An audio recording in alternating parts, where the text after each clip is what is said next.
గుంటూరు నగరంలో IPL cricket betting రాయళ్లపై పోలీసులు ఉక్కుపాదం మోపారు. ఈస్ట్ సబ్ డివిజన్ పరిధిలోని లాలాపేట, ఓల్డ్ గుంటూరు పోలీస్ స్టేషన్ల పరిధిలో దాడులు నిర్వహించి 15 మందిని అరెస్ట్ చేశారు. ఈ ఆపరేషన్ వివరాలను జిల్లా ఎస్పీ వకుల్ జిందాల్ స్వయంగా వెల్లడించారు. యువత ఆన్లైన్ బెట్టింగ్ల బారిన పడి జీవితాలను నాశనం చేసుకోవద్దని ఆయన హెచ్చరించారు.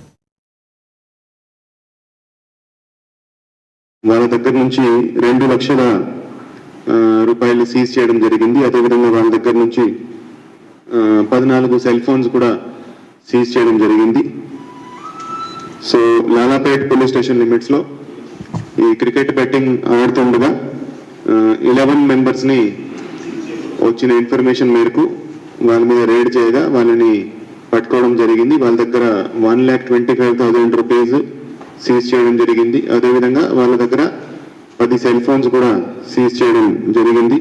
సో దీంట్లో మెయిన్ ఆర్గనైజర్ జయరాం నాయక్ అనే అతను ఈ రాయల్ ఎక్స్చేంజ్ యాప్, అదేవిధంగా నేషనల్ ఎక్స్చేంజ్ యాప్ యూజ్ చేసి అందరినీ మిగతా వాళ్ళని ఆడిపిస్తున్నాడు.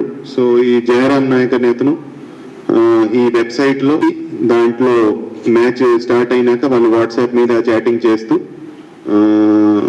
ఏ ఓవర్లో ఎన్ని రన్స్ పడతాయి, ఏ టీమ్ ఎంత స్కోర్ చేస్తుంది, ఫేవరెట్ ప్లేయర్, ఫేవరెట్ టీమ్, ఇవన్నీ దాని మీద బెట్టింగ్ చేస్తూ వాళ్ళ దగ్గర కూడా 75,000 రూపీస్ పట్టుకోవడం జరిగింది. అదేవిధంగా 3 సెల్ ఫోన్ సీజ్ చేయడం జరిగింది. సో ఈ ఐపీఎల్ సీజన్లో చాలా మంది క్రికెట్ బెట్టింగ్ ఆడిపిస్తూ వాళ్ళు చాలా హార్డ్ వర్క్తో సంపాదించిన డబ్బు పోగొట్టుకుంటున్నారు. సో అందరూ కూడా గమనించి